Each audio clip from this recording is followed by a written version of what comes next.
I want to start my little talk by saying that after Mr. President's address to the Pakistani Parliament today, I can safely say that he can win the next election in Pakistan.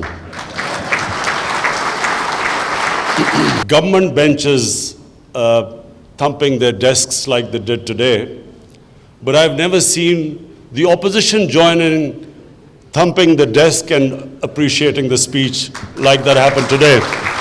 It's a great tribute to you, Mr. President. It shows that the love and affection people have in Pakistan, no matter which political side, political opinion they belong to, it just reflects the way they perceive you as someone who stands up for causes that are across the Muslim world.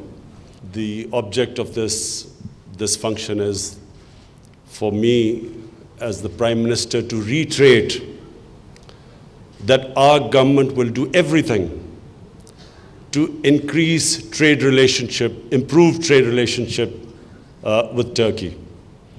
We will be facilitating the business community